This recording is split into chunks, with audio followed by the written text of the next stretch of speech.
تو اگر جو ایک افغانستان جارحانہ ہم نے رویہ لیا ہوا ہے تو ظاہر ہے ہماری توپوں کا رخ تو ہیبت اللہ اخونزادہ کی طرف ہے، چونکہ اس وقت ہی از ان چارج. تو آپ کو لگتا ہے کہ اس وقت ہیبت اللہ اخونزادہ ماضی میں اگر آپ تھوڑا سا ان کے بارے میں بتائیں، کیا پاکستان کو لے کے ان کا ہمیشہ ایک ٹف سٹانس رہا ہے؟ حقانی نیٹ ورک تو یہاں پہ رہا ہے، پاکستان کی سرزمین پہ رہا ہے، کچھ ہیبت اللہ اخونزادہ کی طرف سے بتائیں ریلیٹڈ ٹو وہ بھی پاکستان. وہ بھی پاکستان میں رہے، اور پاکستان کے کئی جو بلوچستان کے قلعہ عبداللہ اور چمن کے کوئی علماء کرام ہے وہ دعویٰ کرتے ہیں وہ ان کے مدرسے میں رہے، کوئی کہتے ہیں ہمارے پاس رہے، ان کے مدرسہ بھی ہے، مسجد بھی ہے. ایک ان کے جو ہے ایک آئی ایس کے خودکش حملے میں کوئٹہ کچھ لاکھ میں مارے بھی گئے تھے، ان کی مسجد پہ حملے ہوئے، ایک میں ملحمہ. یہ سارے شواہد تو ہیں کہ وہیں پہ تھے. بہت ساری آبادیاں جو ہیں ابھی بھی ان کی طرف لوگ کہتے ہیں کہ یہ طالبان کی بستیاں تھیں اور ابھی بھی ہیں وہیں پہ، ابھی بھی بہت سارے لوگ ابھی بھی ان کے خاندان وہاں پہ ہیں. تو یہ تو سارے شواہد ہیں. اب میرا نہیں خیال کہ کوئی بہت زیادہ ڈھکی چھپی باتیں رہ گئی ہیں، لیکن قندھاریوں کا رویہ جو ہے وہ تھوڑا سا ڈیفرنٹ تھا. لیکن دونوں کے بزنس سٹیک ہولڈر تو تھے. حقانیز کا کاروبار اسلام آباد سے لے کے پشاور، کے پی، کراچی تک پھیلا ہوا تھا.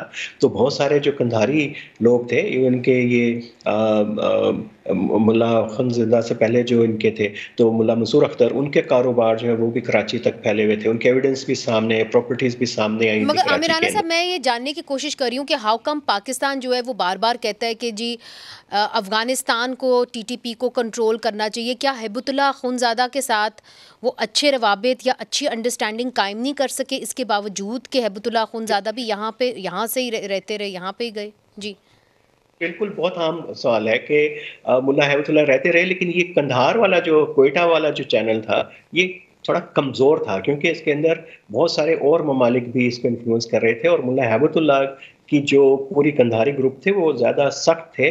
وہ اپنے آپ کو پیوریفائڈ طالبان کہتے تھے کہ پاکستان میں ہم نے دیکھیے ساری گڑبڑ ہوئی ہے ٹی ٹی پی کی، کے پی کے اندر اور بلوچستان میں، اور خاص طور پہ جہاں جہاں پہ یہ قندھاری لوگ تھے وہاں پہ کم ہوئی ہے. تو ان کا مسئلہ یہی تھا کہ ہم نے اس کو دارالحرب کے اندر ہیں اور یہاں پہ ہم نے تنگ نہیں کرنا ریاست کو، اور یہاں پہ ہم نے آنکھیں جی بند رکھنی ہے، فوکس وہاں پہ رکھنا ہے. وہاں پہ چینل نہیں بن سکے، اور ملا ہیبت اللہ نے بمشکل جو ہے فضل الرحمان کو اجازت دی ملاقات کی، اور ریاست کی ایک بڑی کوشش ہے ملا ہیبت اللہ سے چینل بن جائے، لیکن وہ نہیں بن سکا فضل الرحمان کی کوششوں کے باوجود.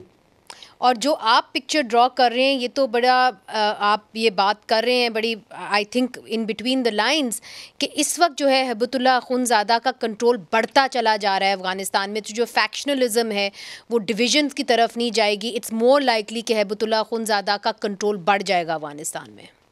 بالکل. دیکھیے دو ایک نائٹ میئرز ہیں، ایک افغانستان کے لیے تو دونوں ہی ہے، پاکستان کے لیے بھی ہے. اس دفعہ جو انخلاء ہوگا ریفیوجیز کا وہ کوئی پیسفل نہیں ہوگا. وہ بارڈر پہ آئیں گے اور پاکستان ان کو آنے نہیں دے گا. ایک بڑا خونی قسم کا ہوگا. یہ سین ہم نے دیکھے ابھی مڈل ایسٹ میں حالیہ دنوں کے اندر بھی اور پچھلے 4-5 سال کے اندر بھی. جی اور دوسرا یہ کہ اگر ریزسٹنس آتی ہے، اول تو وہاں سے سول سوسائٹی اور مڈل کلاس نکل گئی ہے.